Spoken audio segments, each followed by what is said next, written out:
This video is brought to you by me. For $1 a month, you can support the channel directly and help me keep doing what I love. Thanks for watching and supporting. Do you have a game that you really associate with the launch of a console? For me, that game is the classic, record-breaking title, Tony Hawk's Downhill Jam. I remember going to Toys R Us with my grandma, and I guess it was around E3 2005, because I remember talking Tony Hawk with the cashier. He told me about this magical new console Nintendo was coming out with that used motion for controls and demonstrated how you'd control a skateboard by picking up a stapler and just tilting it around. Naturally, being 10 years old, I said, "That's neat," and then immediately forgot about it. It wasn't until researching Tony Hawk's then newest game, Project 8, that I stumbled across this spin-off title. I remember being very confused, like supremely confused. In a gameplay trailer, I saw two guys holding a white rectangle sideways, tilting to control their character left and right. I had no idea what I was looking at.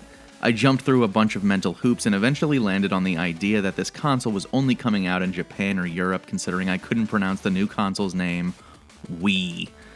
Eventually I caught up with the news and bought into the Wii's hype, and eventually bought one with my bar mitzvah money. I picked up Tony Hawk's Downhill Jam within that window where nothing your new console can do is wrong and everything is awesome and new. Sure, you didn't control the skateboard with the controller like the guy at Toys R Us said. Who needs it? Who cares that this game was based on the worst level in Tony Hawk's Pro Skater 1? It's still fun, right? Well, now I'm all growed up, and I have settled on the idea that motion controls are terrible 90% of use cases, so I was never going to revisit the Wii version of this game. Ain't happening. But I also think that gives this game a better chance at wowing me. Instead, I opted to play the PS2 version, which released 6 months after the other versions, and let me tell you, 6 months did not help fix this game.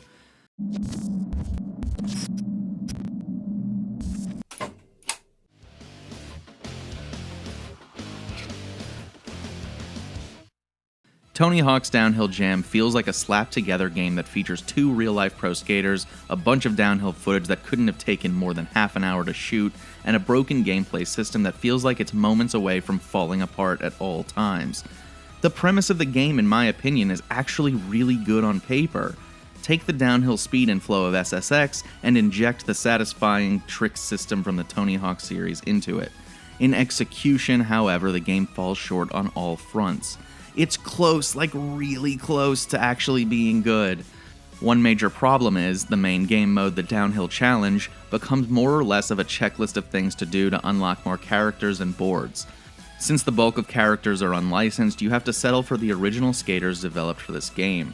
I chose the skateboarder Gunner because he was the only one I could find that wasn't a stoner or a walking stereotype, but then he started talking about how he started skateboarding because he was too fat to ride anything else, because that's comedy. How did you first get into skating?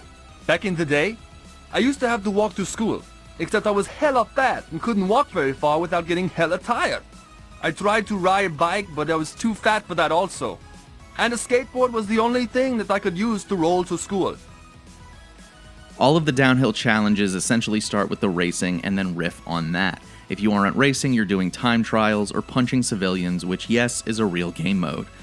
All of the downhill races take place on original courses crafted for this game. The 8 different levels are loosely based on real-life locations around the globe. You can do downhill racing from San Francisco to more exotic places like Machu Picchu. Every level consists of a lot of ramps and rails to help you cut down on your downhill times. These rails especially are important for racing to the bottom first. The problem is, the rails are so long and easy to chain together that it almost feels like this game is playing itself. Letting the game take over instead of actually controlling it might be more preferable, however, as the game has a tendency to lock up mid-combo, making your skater freeze and do everything short of T-posing for the camera. This happens more than it should, and it's incredibly jarring if you're doing well on a run. It can all come crashing down at any given moment if the game decides it's so. The downhill racing and the existing Tony Hawk systems don't mesh well together in a satisfying way either. It's a bit tough to explain how it works, but it doesn't feel like the devs knew how to make the trick system adapt to the speed and air in a meaningful way. The trick attack mode is probably the best example of that because it's really the only mode that doesn't tell you to race to the bottom as fast as you can. It's also a lot less fun. You have to focus on getting huge scores, but the tricks aren't really adapted to scoring well, so the mode boils down to you mashing the stick to do flips and rolls to run the score up. It's not challenging or fun, and you have to do it a lot. I think what really makes this game grating is the repetition, which there is a lot of. The 8 different locations you race in don't hide the fact that you're doing the same runs over and over again, and I think it boils down solely to this problem. In a traditional Tony Hawk's game, part of the appeal of the open spaces is finding new lines to combine tricks and lines together. You can replay these levels endlessly as you experiment on how to get the high score while collecting skate, finding gaps, and doing different objectives. There's sandboxes to be explored and toyed with for hours and hours. But look at Downhill Jam from Tony Hawk's Pro Skater 1. It's ultra linear. Hitting valves isn't fun because the stage pulls you down the course. And that is the entire soul of Tony Hawk's Downhill Jam. Because the game poses itself as a racing game first and foremost, every other objective has to bend itself around that premise. And because the courses are so linear, you find the optimal path to the bottom in the first couple of attempts, and then take that exact same path each time thereafter. Tony Hawk's Downhill Jam is a one-trick pony that gets stale too quickly. Had there been 25 levels or so instead of the 8 fragmented levels we got, maybe this would have been different. In spite of everything though, I didn't hate playing this game for this video. It's bad, don't get me wrong, but something about it still is a little bit charming. While the game rarely runs at full speed without slowdown, the sense of speed when it actually works is palpable and fun, and you can't turn around too quickly without losing control or slowing down. There's a lot to unlock, it just unfortunately isn't really compelling because it's mostly skaters and boards, which means it just encourages you to play more, and that's no good.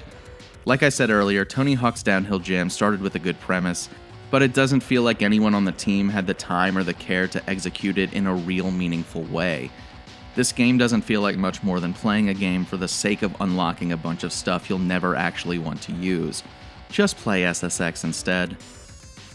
Thank you so much for watching my video, I really appreciate it. If you liked the video, please consider leaving a like on it. What's your favorite Tony Hawk game? Let me know in the comments. If you want to see more videos by me, hit the subscribe button and hit the bell to make sure you're notified of any future uploads.